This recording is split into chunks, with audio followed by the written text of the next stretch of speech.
அன்புள்ள கர்த்தாவே, நல்ல வேலை நன்றி. கூடியவர்கள் அனைவரையும் வாசிப்பதை நம்ம கிட்ட என்ன சொல்லணும்னு இந்த வாய்ப்பை கொடுத்த சபை போதகர் ஐயாவுக்கும் போதகர் அம்மாவுக்கும் கூடியவர்கள் அனைவருக்கும் நன்றியை தெரிவித்துக் கொள்கிறேன்.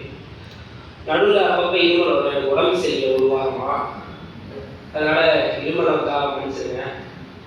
இப்போ நம்ம எந்த தலைப்பை பற்றி தியானிக்க போறோம்னா, நம் கண்ணீரை துடைக்கிற தேவன், அதை பற்றி தான் தியானிக்க போறோம்.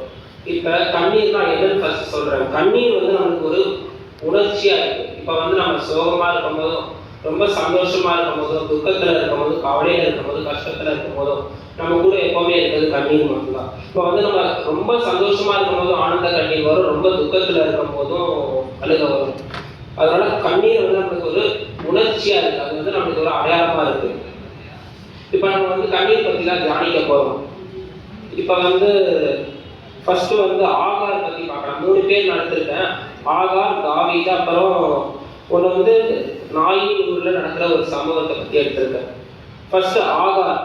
ஆகார் யாருன்னு ஃபர்ஸ்ட் சொல்றேன். ஆகார் ஆபிரகாமோட 2வது மனைவி. இப்போ ஃபர்ஸ்ட் மனைவி சாரா, ஆபிரகாம். அவங்களுக்கு குழந்தை இருக்காது, அதனால சாரான்னு சொல்லி ஆபிரகாமுக்கும் ஆகாருக்கும் கல்யாணம் நடத்திருக்கோம். அப்படி ஒரு நாள் என்ன ஆச்சுன்னா, ஆகாருக்கும் ஆபிரகாமுக்கும் ஃபர்ஸ்ட் குழந்தை பிறக்கும். அப்புறம் ரொம்ப வயசான காலத்துலதான் ஆபிரகாமுக்கும் சாராளுக்கும் குழந்தை பிறந்திருக்கும். அதனால ஆகார் என்ன பண்ணுவான்னா, ரொம்ப வயசானதுக்கு அப்புறம் குழந்தை பிறந்தனால எளிவா பேசுவான். சாரா ரொம்ப கலாய்க்கிற மாதிரி பேசுவா. அந்த மாதிரி வயசானதுக்கு அப்புறம் குழந்தை பிறந்திருக்கு, வயசானதுக்கு அப்புறம் குழந்தை பிறந்திருக்குன்னு சொல்லி ரொம்ப எளிவா பேசுவா. அதனால என்ன நடக்கும்னா, இப்போ சாரா நினைப்பா, இப்போ நம்ம சொல்லிதான் ஆகாருக்கும் ஆபிரகாமுக்கும் குழந்தை பிறந்திருக்கும், இவன் எப்படி நம்ம எளிவா பேசலாம்னு சொல்லிட்டு சாரா என்ன பண்ணுவானா, ஆபிரகாம் கிட்ட சொல்லுவாங்க, மாதிரி காலையில சாரா ஆகார் வீட்டுல இருக்கக்கூடாது அப்படின்னு சொல்லி சாரா சொல்லுவா. ஆபிரகாமும் என்ன பண்ணுவாருன்னா, அடுத்த நாள் மறுநாள் காலையிலேயே கொஞ்சம் அப்பமும் ஒரு திருத்தி தண்ணியும் அப்புறம் பிள்ளையும் கொடுத்து குழந்தையும் கொடுத்து ஆகார் வெளில அனுப்புவாரு ஆபிரகாம். அப்புறம் ஆகார் எங்க போறதுன்னு தெரியாம பெயர் சபான் ஒரு வனாந்தரத்துல சுத்திட்டு இருப்பாங்க. அப்ப ஆபிரகாம் கொஞ்சோண்டு அப்பவும் ஒரு தூக்கி தண்ணி மட்டும் தான் கொடுத்துருப்பாரு. அது பத்தாது. தீர்ந்ததுக்கு அப்புறம் குழந்தை பசியில தண்ணி தாகத்துல அதிகமா அழுகும். அதனால என்ன பண்றதுன்னு தெரியாம ஆகார் என்ன பண்ணுவானா, ஒரு செடி மூட்டுல, அதாவது செடியோட அடியில படுக்க வச்சுட்டு தூரமா போய் அழுவா. அப்ப தேவதூதரை இந்த மாதிரி தேவன் உன்னோட குழந்தையோட சத்தத்தை கேட்டார், குழந்தையோட அழுகை சத்தத்தை கேட்டாருன்னு சொல்லி ஆகார் கிட்ட சொல்லி இந்த மாதிரி சொல்லுவார். இந்த மாதிரி கவலைப்படாதுன்னு சொல்லி தேவதூதர் ஆகார் கிட்ட சொல்லுவார். யாராவது ஆதியாகமம் 16:13 வசனத்தை வாசிங்க.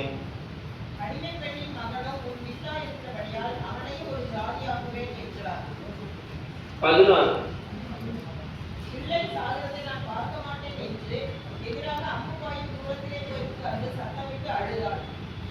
இந்த இடத்துல பாத்தீங்கன்னா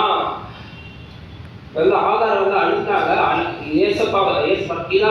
தேவன் அந்த குழந்தையோட அழுகை சத்தத்தை கேட்டு இந்த மாதிரி ஆகார் கிட்ட சொல்லுவாரு, இந்த மாதிரி உன்னோட பிள்ளையோட அழுகை சத்தத்தை கேட்டேன். இந்த இடத்துல என்ன நடந்திருக்குன்னு பாத்தீங்கன்னா, கடவுள் நம்மள மாதிரி சின்ன பசங்களோட அழுகை சத்தத்தையும் எல்லாரோட அழுகை சத்தத்தையும் கேட்டு நமக்கு தேவையானதை கடவுள் கொடுக்குறாரு. அப்புறம் ஆகார் தேவனுக்கு ஒரு பேர் வைப்பா, என்னன்னா நீர் என்னை காண்கிற தேவன். அதாவது கர்த்தர் நம்மளே பார்த்துக்கிட்டு இருக்காரு, அதான் அந்த பேரோட அர்த்தம். இதே மாதிரி நம்ம வாழ்க்கையிலும் நம்ம ஏதாவது ஒரு பசியில இருக்கும்போது, தாகத்துல இருக்கும்போது, நமக்கு எல்லாம் இல்லைன்னா அழுது ஜெயிக்கும் போது கடவுள் கொடுப்பார். அடுத்து தாவீதும் பாத்தீங்கன்னா ஒரு ஆடு மேய்ச்சிட்டு இருந்த சின்ன பையனா கடவுள் இஸ்ரேல் நாட்டோட 2வது பெரிய ராஜாவாக்கி இருப்பாரு. தாவீது இஸ்ரேலோட பெரிய ராஜாவா இருக்கும்போது அவர் அரண்மனையோட உத்திரத்துல, அதாவது மொட்டை மாடியில் நடந்துட்டு இருக்கும் போது தூரத்துல ஒரு அழகான பொண்ணை பார்த்து அவர் பாவம் செஞ்சிருவாரு. அதை ஃபர்ஸ்ட் உணர மாட்டார். அதுக்கப்புறம் நாத்தான் வேணும் ஒரு தீர்க்கதரிசி மூலியமா கடவுள் உணர்த்துவார், இந்த மாதிரி ஒரு பாவம் செஞ்சுட்ட அப்படின்னு சொல்லி தாவீது கிட்ட உணர்த்துவார். அப்புறம் பாத்தீங்கன்னா தாவீது அவன் செய்த பாவத்தை உணர்ந்து அவர் கதறி அழுவான். என்னன்னு அழுவானா, இப்போ நான் உடைந்த பாத்திரம் போல ஆயிட்டேனே, செத்தவனை போல ஆயிட்டேனே அப்படின்னு சொல்லி கதறி அழுவாரு. அப்புறம் சொல்லி என்ன சொல்லி மன்னிப்பு கேட்கிறாங்கன்னா, ஈசோப்பியால் சுத்திகரிக்கும்.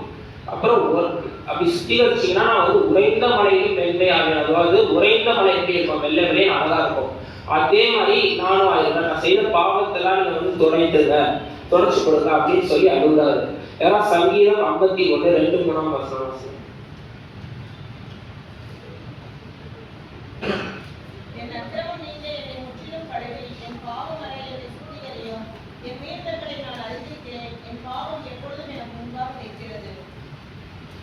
இந்த இடத்துல என்ன சொல்றாருன்னா, இந்த மாதிரி அவர் செய்த பாவம் வந்து அவர் கண் முன்னாடியே இருக்கு. அவர் வந்து பாவம் செஞ்சாரு, அழிஞ்சிட்டாரு. அதனால ஜபம் பண்றாரு. என்ன ஜபம் பண்றாருன்னா, சோப்பினால் சுத்திகரிக்கும், அதாவது நீங்க வந்து அதை சுத்தம் பண்ணுங்க, அப்ப வந்து நான் செய்த பாவம் எல்லாம் என்னை விட்டு போயிடும். அழுது ஜெபிக்கும் போது அவர் செய்த பாவத்துக்காண்டிய தண்டனை வரல. ஏசப்பா கடவுள் வந்து அவர் வந்து உணர்ந்துட்டாருன்னு சொல்லி விடுறாரு. இதே மாதிரி நீங்க எதாவது தப்பு செஞ்சிருந்தாலும் நீங்க வந்து அழுது ஜெபிக்கும் போது உங்களை வந்து கடவுள் விடுவிப்பார். அடுத்து நாயின்னு ஒரு ஊர் இருக்கு. இது வந்து லூக்கா 7வது அதிகாரத்துல 13-14 வசனம் யாராவது வாசிங்க.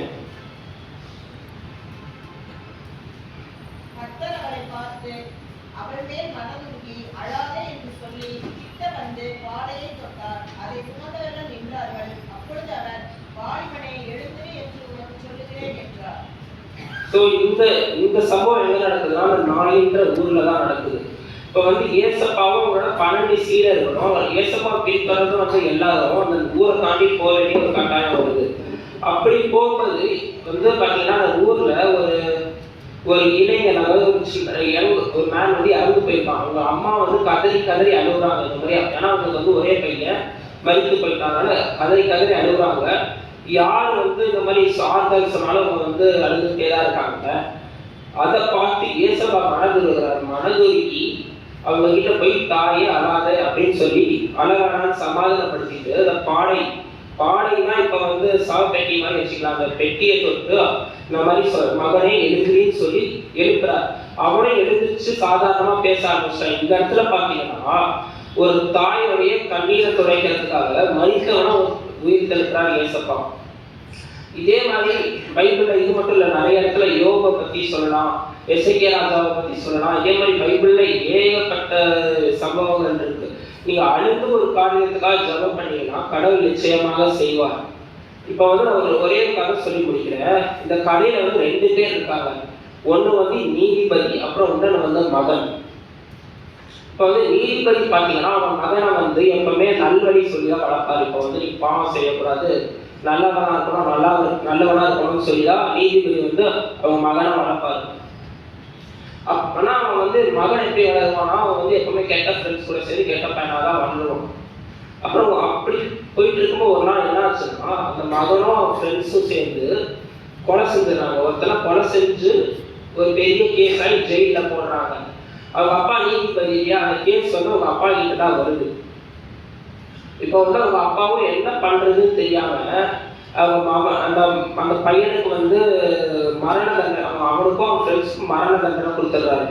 ஏன்னா அதான் அவரோட வேலை. இப்போ வந்து நீதிபதி தான் தப்பு செஞ்சா தண்டனை கொடுக்குறது தான் வேலை. அதனால என்ன பண்றதுன்னு தெரியாம அவருடைய பையனுக்கும் அவருடைய பையனோட ஃப்ரெண்ட்ஸுக்கும் எல்லாருக்கும் மரண தண்டனை கொடுத்துட்றாரு. அப்புறம் வீட்டுக்கு போய் கதறி கதறி அழுகுறாரு. இந்த மாதிரி அவன் பையன் வந்து தப்பு செஞ்சுட்டான் அப்படின்னு சொல்லி கதறி கதறி அழுகுறாரு.